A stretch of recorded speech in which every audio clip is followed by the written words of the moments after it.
What's up, YouTube? I'm going to be continuing the Symbiote series today, and I had a lot of requests for this, so I'm going to be making a toxin mask.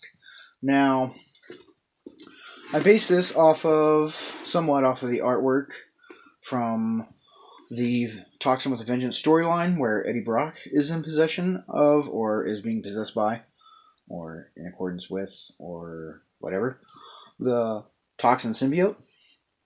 Because I really liked that character design. It's rather vicious looking, and I just found a lot of parts of the story itself rather entertaining and humorous.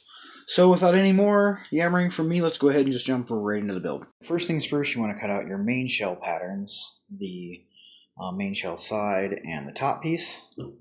And these are all going to be out of 5mm EVA foam. And the first thing I'm going to glue together is going to be this here. You'll notice it's not an actual separation like these V-cuts that we're going to have to glue together. It is just a line. And you cut this line, and I'm going to use super glue. I'm going to spread this open, apply the glue along the top edge here, and then glue it so that it is offset, kind of like a step. And I'm going to come back and reinforce the backside with some hot glue. Alright, here is the back side of the piece where I reinforced it with the hot glue. So I was talking about gluing it offset. And here you can see here how it looks on the front. It has kind of a step up, which will help to have the jaw stick out a little bit, which will be nice. Next, I'm going to take DAP Weldwood contact cement. Man, this bottle is beat up. Yeah, DAP Weldwood contact cement. And I'm going to apply this stuff into all these V-cuts. I'm going to brush either side of the V-cuts, let it sit for 15 minutes on all the pattern pieces, and once it sits for 15 minutes, the contact cement is set and ready, and you can push them together. Just make sure that you have them lined up, because once you push the contact cement together, provided that you used it correctly and you have a decent brand, it will permanently stick together and you won't be able to adjust it or move it. Alright, I've glued all of my V-cuts here together, here, and here. It's going to kind of help form that cheekbone a little bit of curve that will keep in further. And then on the top pieces here and here. Next, what I'm doing is I am applying my contact cement here and here for these to join.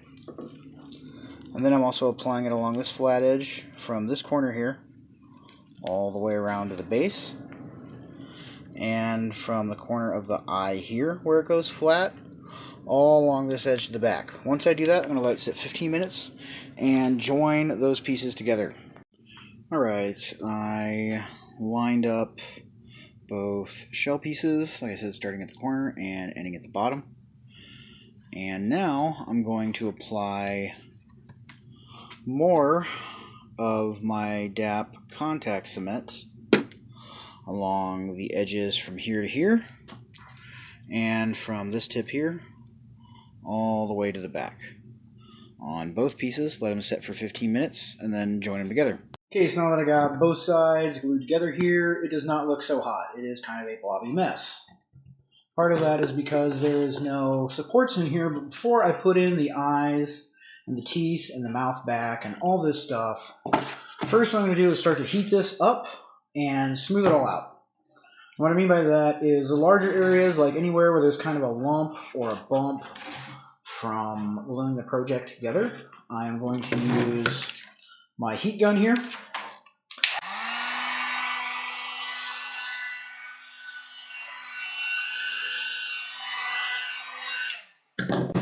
And I'm going to begin to heat it up and use the mannequin head itself, which is a nice sturdy round surface, to start to work all these bumps and wrinkles and things like that out. Okay, but you have to get the foam pretty hot. You can use a hairdryer, but I do honestly feel like a heat gun definitely does work the best. However, heat guns can be dangerous. They are very hot. You should never touch this metal tip because it gets ridiculously hot. And where I live, they're actually pretty inexpensive for one like this. This is basically just a generic one that I got at Harbor Freight. It costs about, I want to say $15. But sometimes they go on sale as low as $10, other times they go up as high as $20. But it doesn't cost much more than a hairdryer to get such a much better effect. And this hat making mannequin was donated to me like so many other things that I have, so I don't have a purchase link or any idea where you would buy it. But You can also use a softball or anything that is solid, if you have a large round wooden banister knob. I don't know. Get creative, use your mind and your imagination. But that will definitely help to round out some of these more angular areas and get the entire back nice and clean. And another thing to note too is if you look at these eyepieces, these need to curve down so that everything matches up. Like these are sticking up. So things like this I'm going to gradually begin to heat and shape. And come back after I get the shell a little bit worked out here and some of these areas like this fixed up. Okay, so I have the backside here now rounded off.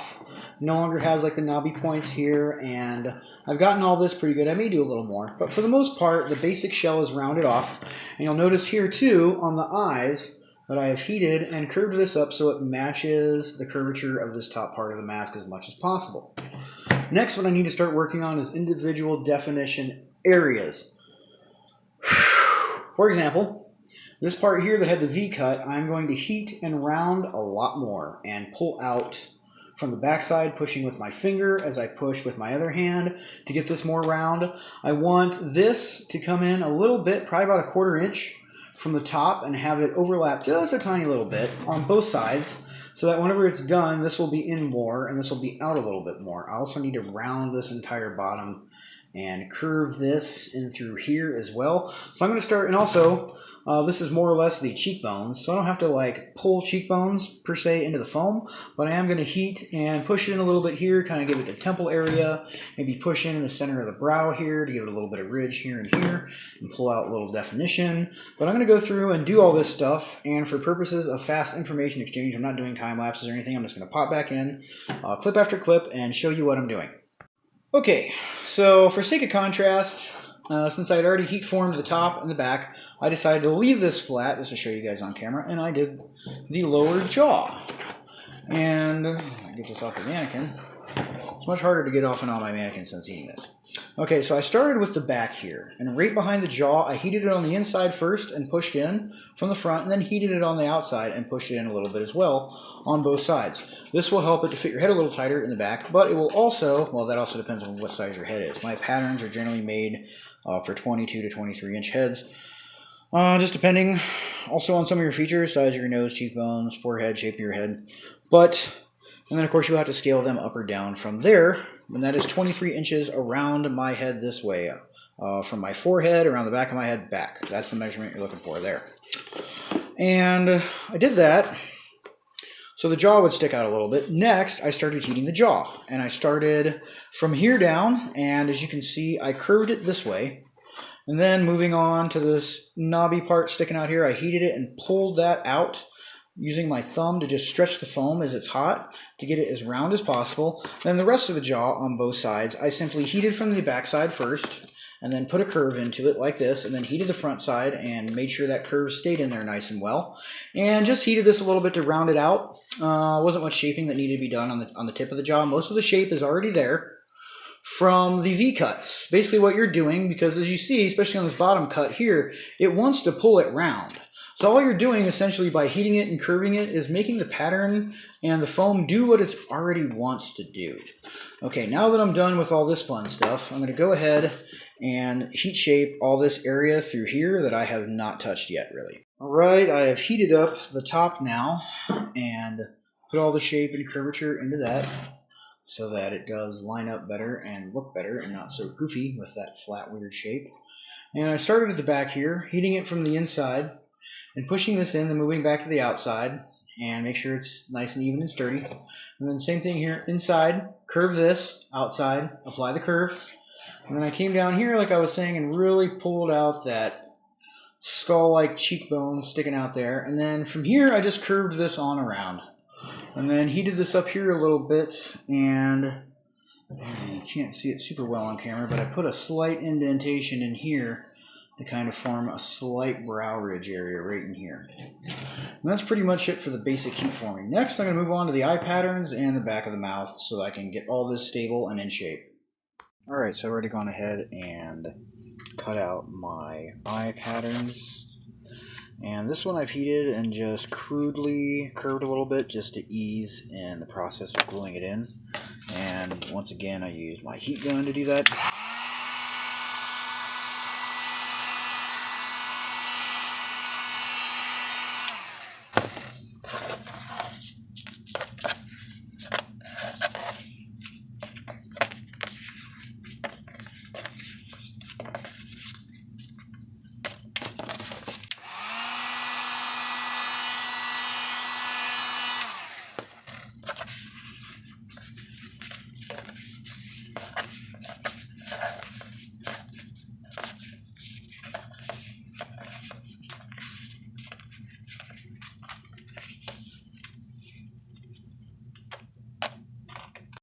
Alright, so I glued these in using some contact cement, and look from the inside here, I pretty much lined them up, putting the center seam here as a center marker, and just put them on either side. Now, I placed them, I had to make a compromise between being able to see and being placed on the mask in a spot where I felt like it was aesthetically and visually pleasing, and where it should be on the head.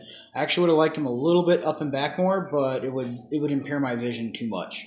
As it is, my pupils are essentially right there. So it's cutting off pretty much the center of my vision. But if I put them in any closer, it wouldn't look right. So that was the sacrifice that I made. Another option for this is just make your eyes a little bigger. Or you could also make them smaller, I suppose. But yeah, that's what I did. Now that these are in, of course they don't have really any shape. I'm going to go ahead and heat some shape into this with my heat gun and stretch some form into it, and I'll come back and show you what that looks like. Okay, so working on small areas at a time, I heated from the inside around the eye, and I push this in on the bottom first and then the top, so you can see it is set in now. And then this area here, where the eye socket, quote unquote, would be in normal anatomy, I pulled out while impressioning this inwards. So it's basically just in, pushed out, in. Now, since this is still incredibly floppy, and yeah, bubbling, yeah. So that's gotta stop. It's really driving me crazy. So next part I'm putting in is the mouth cover piece, which is kind of a giant, goofy, long piece, and I'm gonna go ahead and put that in, and I'm gonna heat it and wrinkle it up a little bit first, and then contact cement in. Okay, so here is the front mouth pattern, and if I just glued it in like that without doing anything to it, it'd look pretty terrible. So I'm not doing that. What I'm going to do is I'm going to heat it and wrinkle it a bunch and ultimately make it curved inwards, kind of concave it all the way around so that when it's in there it's not flat, but it's actually curved. Alright, so here's what my pattern piece looks like after I have fully heated and wrinkled it. It now has a curved shape and is extremely wrinkled, as you can see. And I found the center of it, and I just used a point, which is my screwdriver, and just kind of ran a line through it. I didn't actually indent this into the foam. It's very light, so I can just throw a little heat over it and it'll dissipate. But I'm going to use this to line up the center from the inside so that I can glue this in. And I'm actually not, for once, going to use contact cement. No, I'm actually going to use super glue. I'm going to line up and glue the center and then just slowly glue the rest of it in.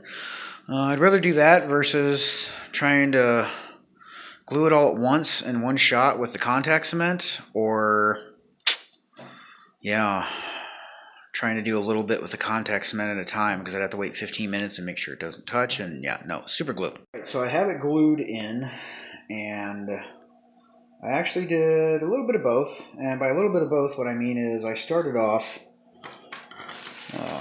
using super glue to glue it on the top and the bottom on the inside. And once that was in place, I glued in and lined up the top edge.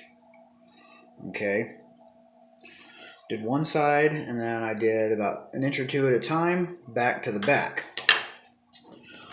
Now, you'll notice whether this piece is flat or heated and wrinkled, it is much longer than the actual mouth. That was intentional because I needed to be able to fold the bottom up on the inside. See, push it up as much as possible, which gives it that inward curve.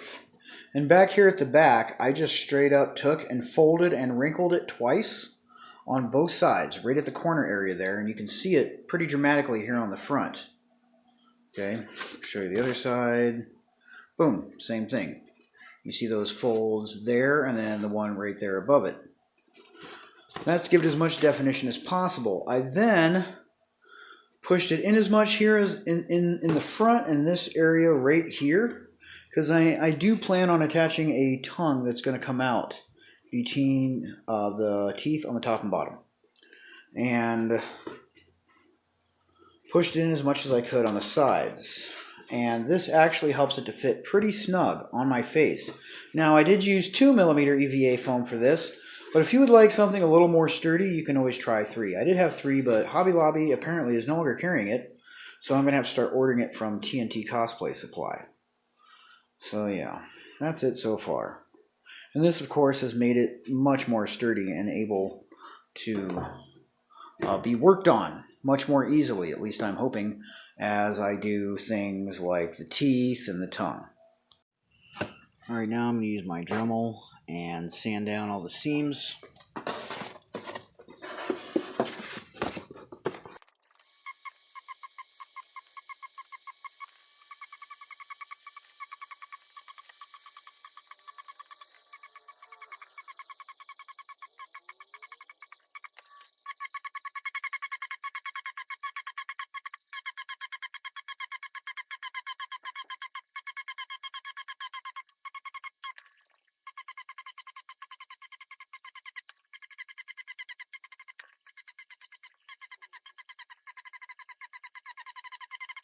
Alright, now that I've got all these seams and all these other areas and side seams and such sanded, now I'm going to start doing things like rounding off this edge, which I've already done here.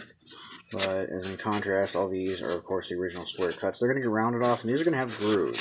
I'm going to go ahead and do this off camera and then come back and show you what it looks like.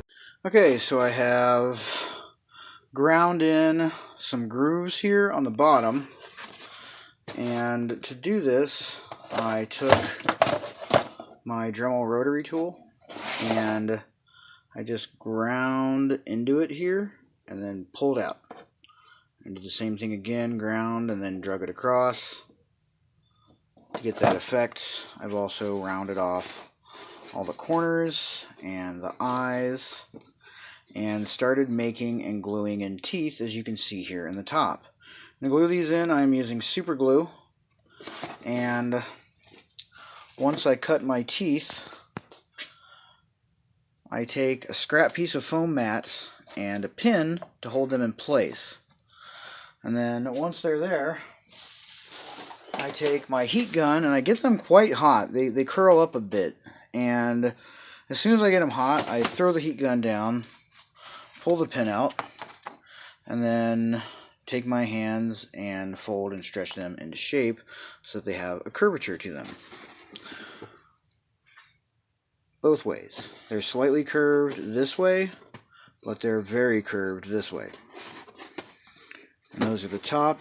Next, I'm going to glue in the bottom. You'll notice that I've glued some of the some of the medium-sized ones right here in the center, slightly longer ones along it, and the shorter ones on the end. There's only 3 sizes, basically, that I've cut, and with a little variation in between. And now I'm going to go ahead and do the bottom. Alright, I have glued in the lower teeth, and those I put a little more crazy than I did the top. The top was a little bit more aligned, but I wanted the bottom to look a bit more gnarly. And I glued these in using super glue, just like on the upper teeth. And now that that is done, I'm going to start working on the tongue, which is also 5mm foam. I try to keep the colors pretty much consistent. Red and blue for 5, green for 3, and the black is 2mm. And now I'm going to take some contact cement, apply it to the V grooves, and then glue those together and start to heat and shape the tongue so that it comes out with kind of an S shape whenever I'm done. Right, I glued my 2 V-cuts together, which already started a curve, and then I heated the edges on the inside and folded this down, and then heated it on the outside and helped reinforce that and get it as even as possible. I also took my X-Acto knife and put a faint line down the center. I don't know how much this is going to show up once I seal it, but I did it anyways.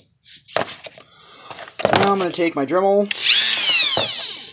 I'm going to round down the edges of this piece, plus sand down these seams that were created by the V-cuts. Okay, I sanded and glued in my tongue, and when to glue this in, I did not use contact cement. I actually just used super glue again. I thought that was much easier to just place my hand inside, apply the glue to the tongue itself, and then just push it there and hold it until it locks in place. Now I'm going to heat up my glue gun and push these teeth aside and put a little hot glue underneath on the inside of the tongue here where it attaches to the 2mm backspace here, just so that I can make sure it's not going to come loose. Okay, so now I've been using hot glue to add texture. Lots and lots of texture. Such choices like this are, of course, up to you. I also used it to kind of smooth out the transition from the shell into the eye here. And next, now that I've got my hot glue in place, of course, pretty much all just wrinkles and in between the teeth here on the front mainly, with a few slimy things coming up on the inside of the mouth as well. And also to smooth the transition from this into the black 2mm mouth back. But next I'm going to use some puff paint to help even out this transition a little bit more in some areas.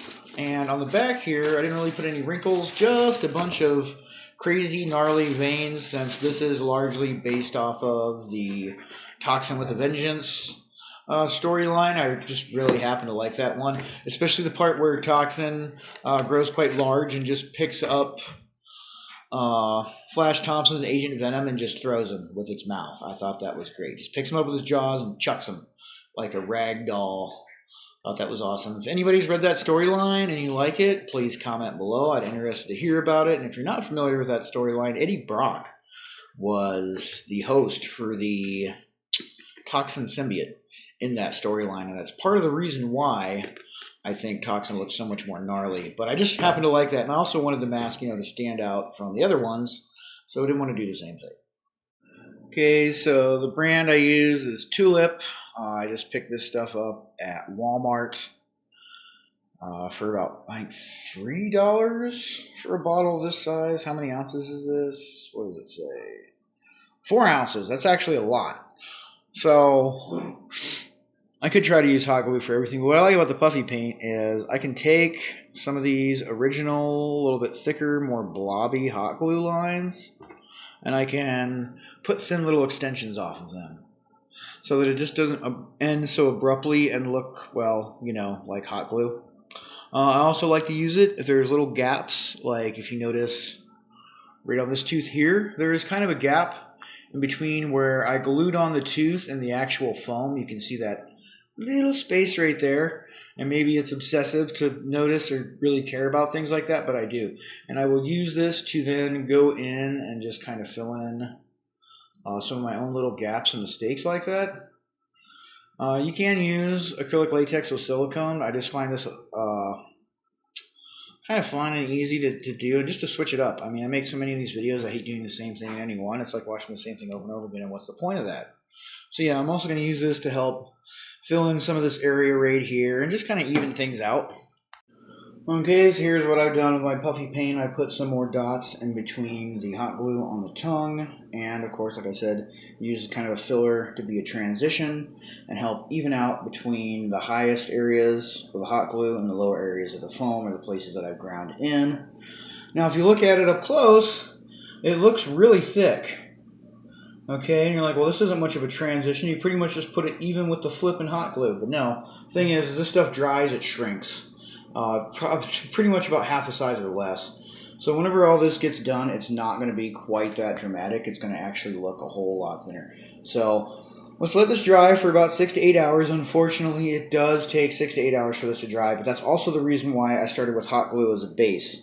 The hot glue, as soon as it cools, it's solid. This stuff takes forever. So I didn't just sit there and layer up puffy paint. I thought about it, but I didn't. Right now I am taking a regular old paintbrush and some gloss Mod Podge, and I'm using that to seal this up. And there's not much of a technique to it, aside from the fact that, for example, I go with the direction of whatever I'm doing. With the tongue, I just follow the direction of it.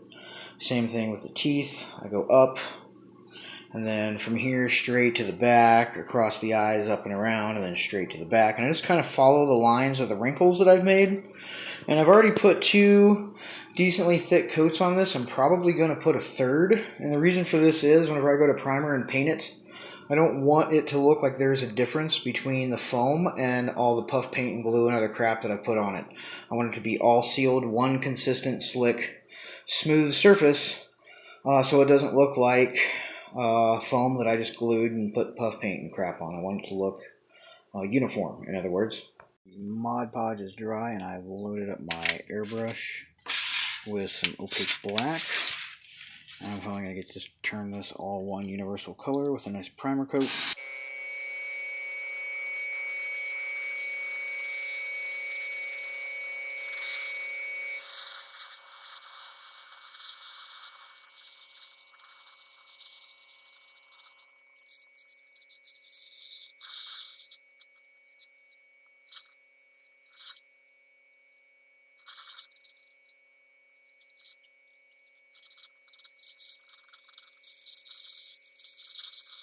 Alright, my black has dried, and now I have some transparent bright red from Createx. I'm going to go ahead and begin to brush in over this.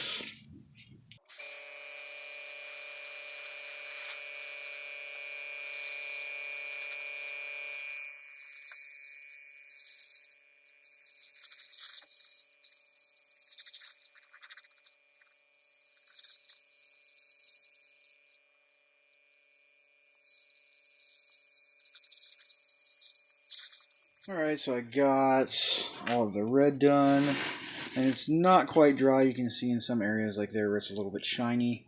It's still pretty wet, but as I'm waiting for it to dry, I took a brush and the same black paint I used to do the base coat, and I went along and just kind of lined it out and touched it up and made more of a straight and solid line around through here, because of course as I'm airbrushing it, a lot of this red is overspraying. Then I also touched up the teeth as well, because next I'm going to be painting the inside of the mouth with very light amounts of green and a very light amount of green overspray on the tongue itself as well.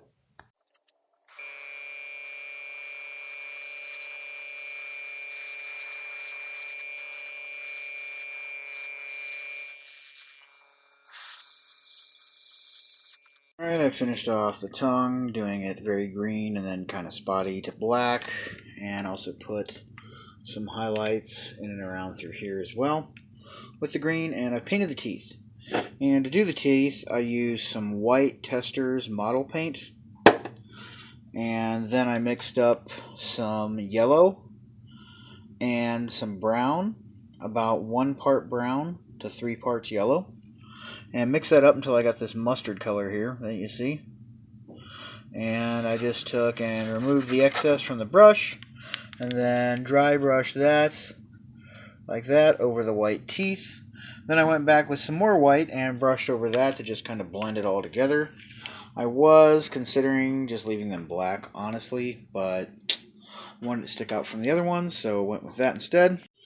Okay, and one final thing that I've done to the teeth is I took the same green, which was Testors green for the tongue, and just dry brushed a very, very light amount over all the other stuff I've already done on the teeth. And now I'm going to go ahead and coat this with some clear coat to make it nice and shiny and to make all these colors pop.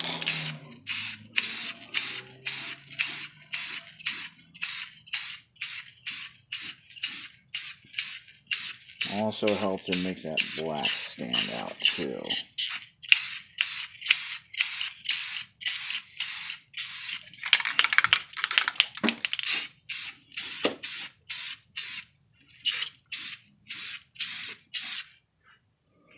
Alright, next I've taken some plastic that came from some packaging. You could also use, say, like for example, a clear 2-liter bottle that had soda in it that you then empty, wash, and cut some sections out of. And I took some contact cement and put it around the very edge, and then I applied contact cement to the inside, all in and around the inside of the eye and the back here.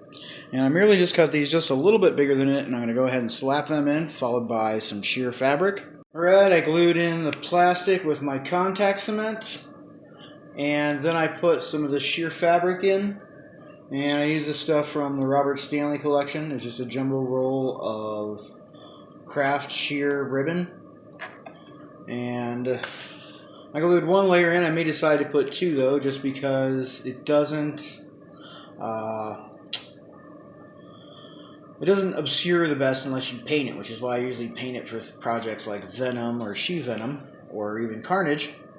But now that that was done, I took some Tulip slick puffy paint because it's nice and glossy when it dries, and I used it to just go right around on the inside of the eye here, and it had a couple little tendrily pieces coming in. I did not completely fill in this area. I plan on just, if nothing else, just for the sake of the video, sticking a light in there. But due to the shape of this, there's plenty of room to put things like a mic for a voice changer, lights, things like that. I don't think there's quite enough room for a fan. And you'll notice this side I did the same thing, well, similar. I did it a little bit different on each side. So that finishes out the eyes and gives the eyes the final shape, the puffy paint. And we'll merge everything together. I'm going to have to let the puff paint dry, then we'll come back and check it out, and I'll throw it on and show you what it looks like. Okay, so I have put a light in it, but I'm going to use Velcro for everything, just because I'm not sure which color I want to use. I probably am not going to stick with this one since it looks too blue, but I also have some yellow and some green lights as well that I think would be pretty cool. But I like the way that it lights up and shows the little areas where the symbiote is covering the eyes.